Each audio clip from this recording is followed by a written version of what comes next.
J'en connais un qui prend ses désirs pour des réalités tous les jours, c'est Guillaume Crouzet. Oui, c'est moi, j'assume. Merci Grégoire. Écoute, on va être aujourd'hui encore que depuis Dunkerque à la découverte du Nord-Pas-de-Calais. Et moi, après ces 15 jours passés ici, je vais avoir beaucoup de mal pour vous dire à Nostke. Pardon, attends. Non, j'ai demandé. Non, tourne-toi vers le public et va demander. J'ai demandé à André, qui est le grand spécialiste, le patron des... Approchez, André, géants, approchez. on dit bien à Nostke, hein. À Nostke. Voilà, je le dis très bien, comme lui, exactement. C'est le Dunkerquois. Et qu'est-ce que ça veut dire? Et puis, je vous dis... Ça veut dire quoi, Nostke? Ça veut dire au revoir, Dunkerquois. Et on aura bon. beaucoup de mal à le dire. Avant de partir, je voudrais qu'on retourne sur des endroits merveilleux à Dunkerque, qui est une ville tournée vers la mer, ça on le sait.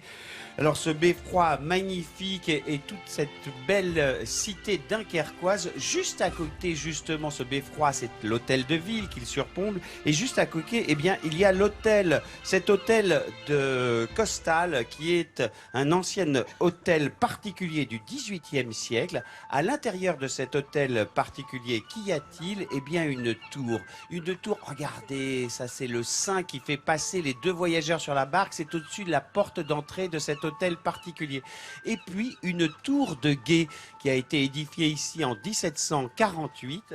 Et cette tour de guet, eh bien, elle servait à voir les bateaux qui rentraient et qui sortaient du port.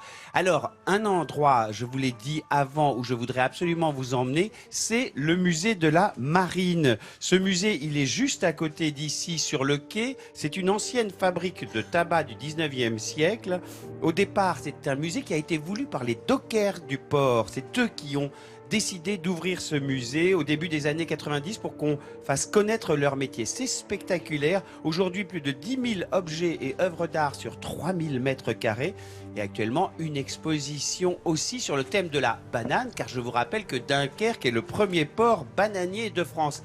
Alors, en face de ce musée, sur le quai, il y a deux bateaux. Celui que vous voyez là à l'écran, c'est le Sandetier. C'est le dernier... Juste derrière nous, hein. Voilà, exactement. Le dernier bateau-feu construit en France en 1947. Alors, bateau-feu, ça ne veut pas dire que c'est un bateau de pompier, hein. C'est pas parce qu'il est peint en rouge. C'est un bateau phare en réalité. À l'intérieur, il y avait un équipage de 8 hommes. Je dis il y avait, car depuis 1989, il ne fonctionne plus, il est taqué. Et on entend la voix quand on visite l'audio-guide du capitaine, du dernier capitaine de ce Sandetier, qui est le nom de ce bateau, qui nous guide pour visiter toutes ses entrailles. Et juste derrière lui, eh bien, on l'a vu pendant ces 15 jours où on était là, cet immense trois-mâts, le Duchessan, c'est le plus grand voilier conservé en France. Il fait 92 mètres de long, la coque est en acier. Alors ce trois-mâts qui date de 1901, ça a été le premier bateau en France qui a été monument historique. C'était en 82. Il faut savoir que le Sandetier aussi est maintenant un monument historique. Il sert parfois, ce bateau, pour des expositions, mais là vous voyez dans cet espace très grand qui servait de dortoir pour les marins, on a aussi quelques hamacs et quelques photos qui racontent la vie des marins à bord de ce trois-mâts d'origine allemande, mais qui est devenu français après. Voilà, il faut vraiment visiter le musée de la Marine si vous venez à Dunkerque et toutes ces merveilles qu'on vient de vous montrer. Ah oui. Moi, je pars visiter. Tu voudrais... Guillaume, non, mais reste avec nous, reste avec nous. Non, mais c'est juste pour vous dire, mesdames et messieurs, là-bas, derrière, de l'autre côté, c'était le bord de mer à Dunkerque, avant qu'on construise en fait tout ce port sur lequel nous nous trouvons, tout ce quartier qui est devenu un quartier entièrement bâti. Voilà, vous avez vu la beauté de ce lieu.